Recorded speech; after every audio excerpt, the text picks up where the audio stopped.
Oke, nama semua. Assalamualaikum warahmatullahi wabarakatuh. Waalaikumsalam warahmatullahi wabarakatuh. Alhamdulillah ya, hari ini kita belajar lagi untuk minggu kelima.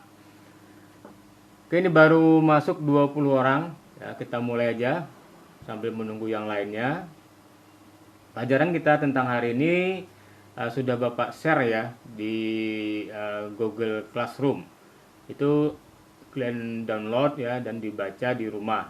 Sebelum kita kuliah, nah, sebenarnya bahan-bahan tersebut sudah harus ada di tempat kalian masing-masing. Oke, nah Bapak semua, tinggal 3 minggu lagi tugas ya. Bapak harus selalu ingatkan tugas artikel ya. Jadi anak-anak Bapak sudah harus prepare karena waktunya semakin sempit ya. Nah, untuk pelaksanaan tugas itu sudah Bapak kasih petunjuk ya bagaimana cara mengerjakannya. Jadi anak-anak Bapak fokus ya pada salah satu bidang atau judul yang mau diambil atau ditulis ya. Contohnya mungkin kalian peminatannya di fintech syariah ya atau di asuransi syariah. Nah, fokus ke situ ya, siap-siapkan bahannya. Itu berupa referensi ya, referensi dari buku dan juga jurnal ya. Nah, kalian perbanyak baca di situ. Nah, dari banyak membaca di referensi dan jurnal tadi, maka penulisan itu akan lebih mudah. Nah, kalau kalian tidak memiliki referensi, ya, tidak mau mencari jurnal, maka akan kesulitan ya.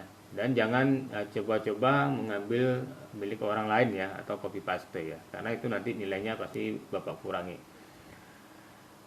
Nah, berkaitan dengan penulisan artikel juga, tanggal 7 November besok ya, Bapak juga akan mengadakan webinar nasional ya tentang metodologi penelitian. Nah, ini tuh sudah Bapak share cara pendaftarannya di grup kelas. Dan saya lihat memang sudah banyak di antara anak-anak Bapak semua, anak-anak UIN ya, yang mendaftar di webinar tersebut. Alhamdulillah pendaftarannya melebihi dari ekspektasi kami ya sebagai pelaksana dari Perkumpulan Dosen Manajemen Indonesia. Itu kemarin target kami ya itu sesuai dengan pembicara ya. Jadi pembicaranya itu kemarin tagline-nya itu berasal dari 4 pulau besar di Indonesia, yaitu Pulau Sumatera, Jawa, Kalimantan, dan Sulawesi. Nah, ternyata pesertanya juga ada yang dari Papua ya. Dari Papua banyak ya peserta webinar untuk tanggal 7 besok. Nah, ini kesempatan bagi kalian semua untuk belajar ya dari para pemateri untuk mengambil ilmunya, persiapan nanti untuk penyusunan skripsi. Oke. Jadi salah satu teknik ya bagi anak-anak Bapak yang nantinya menulis skripsi, nah itu adalah dengan memperbanyak referensi. Dengan memperbanyak referensi, kita baca-baca buku ya, baca-baca jurnal. Nah, maka nanti dalam penulisan itu akan mengalir sendirinya. Nah, tugas ini juga berkaitan dengan skripsi yang nanti akan kalian lalui. Jika anak Bapak maunya peminatannya ya, mungkin di bidang ya atau di salah satu lembaga keuangan ya. Contohnya di fintech syariah. Nah, mulai sekarang itu sudah bisa dijadikan sebagai judul untuk skripsi kelak. Contohnya ya, perkembangan fintech syariah di Indonesia. Nah, itu juga bisa dijadikan suatu studi penelitian untuk skripsi. Bisa juga umpamanya yang kita pelajari hari ini ya, modal ventura syariah ya dari aspek hukum syariahnya. Nah, itu juga bisa. Jadi sebenarnya untuk mencari penelitian ya itu banyak, cuma mungkin anak-anak Bapak mungkin belum tahu caranya dan tidak fokus ya. Tidak fokus itu mungkin salah satunya mungkin bisa akibat teman ya. Jadi mungkin teman bikin judul skripsinya tentang A, nah kalian juga ingin seperti itu. Nah, seharusnya tidak ya. Seharusnya fokus pada kemampuan dan kesiapan kita di bidang apa. Oke, jadi kalau umpamanya anak bapak tuh peminatannya tuh tadi di fintech syariah, ya fokus ke situ. Nah, mulai sekarang sudah harus nyicil ya. Nyicil beli referensinya, beli bukunya. Ya minimal 3. Nah, kalau mamanya peminatan kalian atau mau nyusun skripsi tentang rasio keuangan di perbankan syariah ya, analisis rasio keuangan di perbankan syariah. Nah, mulai sekarang kalian sudah persiapan juga ya untuk mencari buku-buku yang berkaitan dengan analisis rasio keuangan tadi. Jadi, itu bisa kalian pakai ya sebagai bahan untuk penulisan skripsi. Jadi, mulai sekarang itu harus disiapkan ya. Kalau tidak disiapkan nanti anak bapak kan bingung ya.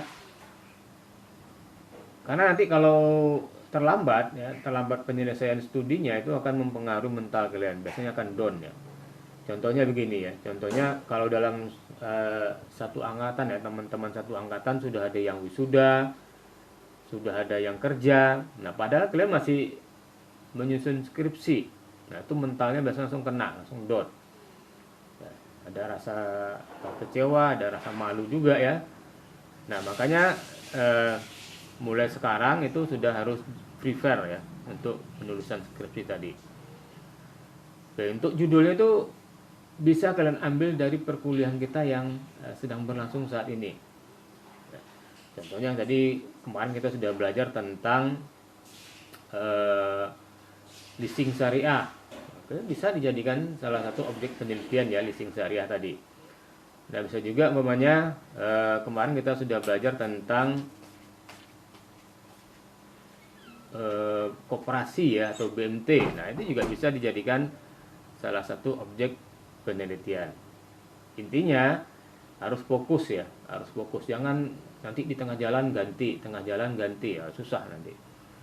Oke, itu sedikit pembuka ya dari Bapak sambil menunggu yang lain nih sudah ada 26 orang kelas ini. Sebelum Bapak mulai ya, kelasnya ada yang bertanya berkaitan dengan tugas ya dan segala hal yang ingin ditanyakan, silakan.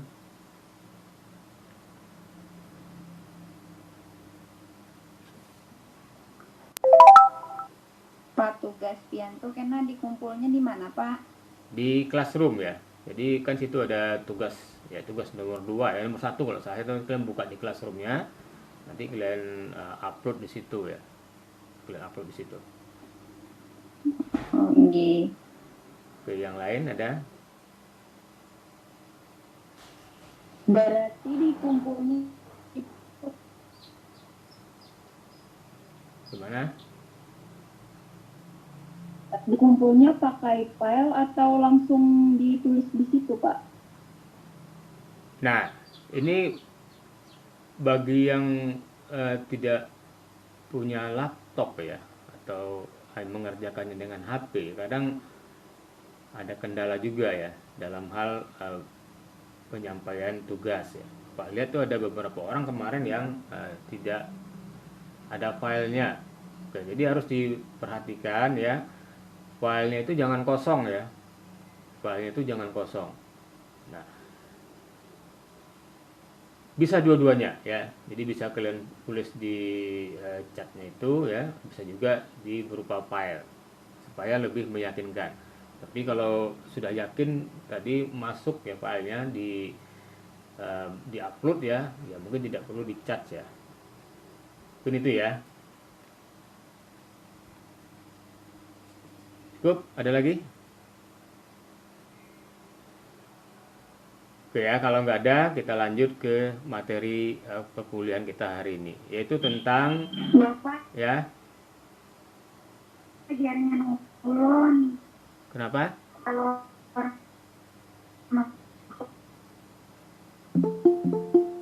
Putus-putus, silakan diulangi. Kenapa?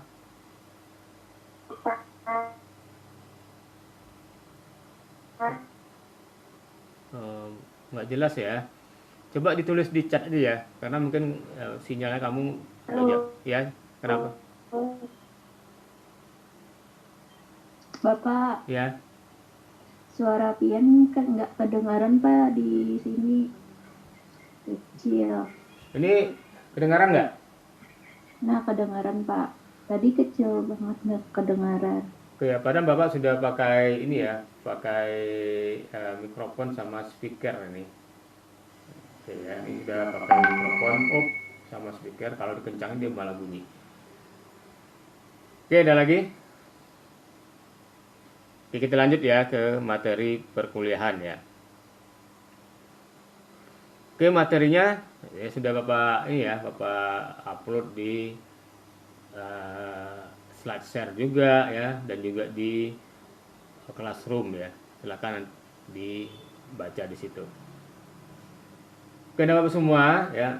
Modal Pentura Syariah ini merupakan salah satu lembaga keuangan yang sangat berguna ya, atau bisa dipakai oleh para pelaku ekonomi mikro. Nah, modal Pentura ini dia memiliki ciri khas ya, atau kelebihan dibandingkan dengan lembaga keuangan yang bergerak di bidang pembiayaan lainnya.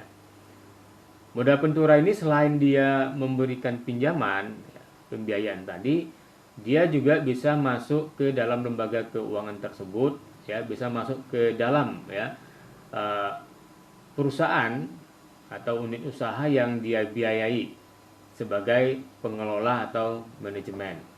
Nah, artinya dia juga ikut memberikan pelatihan manajemen dan juga keikutsertaan dalam pengelolaan manajemen perusahaan. Jadi sangat baik ya.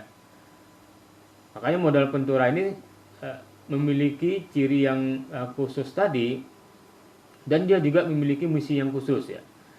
Modal Pentura banyak membiayai perusahaan-perusahaan yang bergerak di bidang tertentu yang memiliki tingkat kesulitan ya. Orang sering mengatakan bahwasanya modal Pentura ini membiayai perusahaan-perusahaan yang berisikonya tinggi.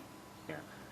Di perusahaan yang berisiko tinggi itu biasanya kalau di bank kan tidak bankable ya, tidak lolos dari seleksi ya pembiayaan, maka mereka biasanya akan lari ke modal Pentura. Nah, di bank juga berlaku ya, kalau kita pinjam di bank itu harus 2 tahun ya. Perusahaan sudah harus beroperasional selama 2 tahun. Dan dalam kondisi laba. Ya, ini kan sangat sulit ya bagi perusahaan yang baru berdiri 2 tahun untuk mendapatkan laba tersebut. Biasanya perusahaan akan break even itu di atas 3 tahun ya, 5 tahun itu baru dia akan menghasilkan laba. Nah, oleh sebab itu ya di bank sudah pasti ditolak ya, tidak bankable tadi. Nah, modal Pentura itu bisa membiayai perusahaan-perusahaan tadi yang dalam kondisi umpamanya belum laba ya, masih baru ya, perusahaan yang masih baru 2 tahun, ya 1 tahun, bahkan yang baru berdiri pun kalau sesuai dengan analisis mereka ya, kriteria yang mereka tentukan itu bisa mereka biayai. Selain itu juga modal Pentura tadi ya memiliki kekhususan ya, atau memiliki kelebihan dari lembaga keuangan di bidang pembiayaan lainnya, yaitu dia ikut mengurusi manajemennya. Karena dia ikut mengurusi manajemen tadi, berarti dia ikut dalam kepemilikan perusahaan. Nah, artinya kalau dia ikut dalam kepemilikan perusahaan secara langsung, ikut mengurusinya, maka perusahaan tersebut tentu akan dikelola dengan baik. Tentu dia tidak mau rugi ya.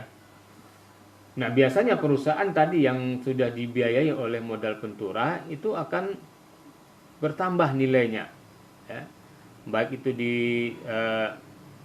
mata supplier ya, maupun di mata bayarnya.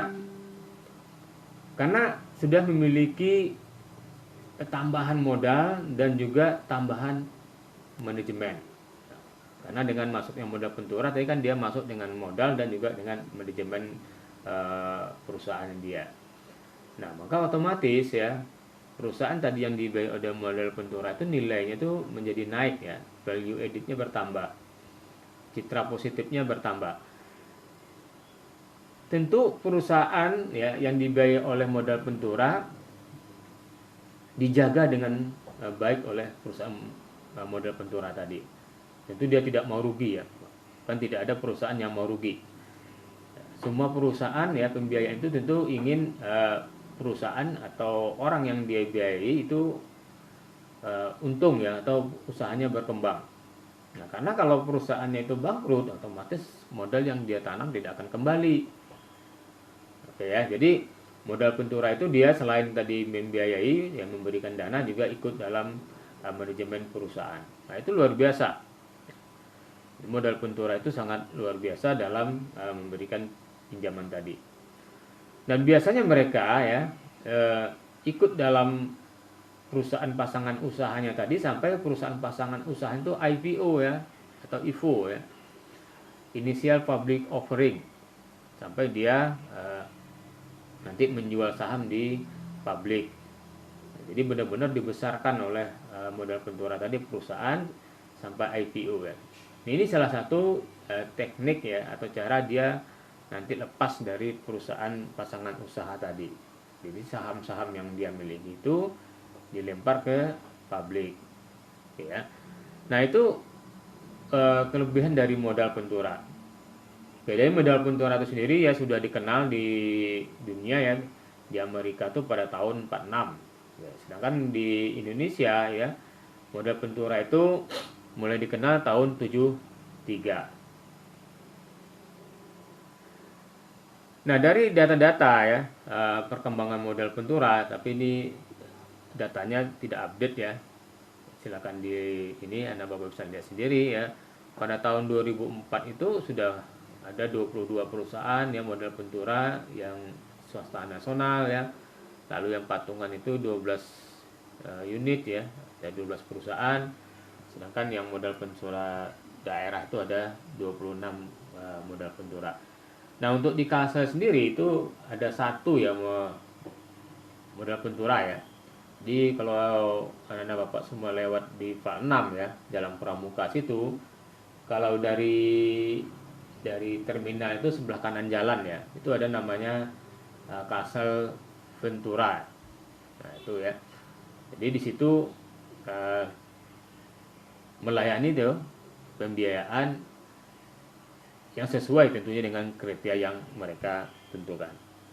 Oke, data ini nggak terlalu ini ya, karena sudah tidak update lagi, ini hanya sebatas pengetahuan aja. Nah, lalu bagaimana ya life cycle-nya modal Ventura? Bagaimana sih operasional modal Ventura tadi? Ya, bagaimana cara mereka operasional gitu ya? Oke, jadi modal Ventura itu merupakan salah satu lembaga keuangan yang berfungsi untuk menyalurkan dana. Dia tidak bisa menerima dana ya. Beda dengan asuransi. Nah, kalau asuransi itu perusahaan yang berfungsi menerima dana, tapi dia tidak bisa menyalurkan dana. Di awal perkuliahan kemarin sudah Bapak jelaskan ya, ada 3 model ya lembaga keuangan. Ada yang masih ingat?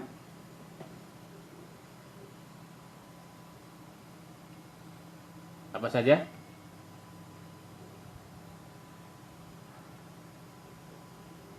Halo? Lembaga keuangan apa saja kemarin yang Bapak jelaskan? Ada ingat?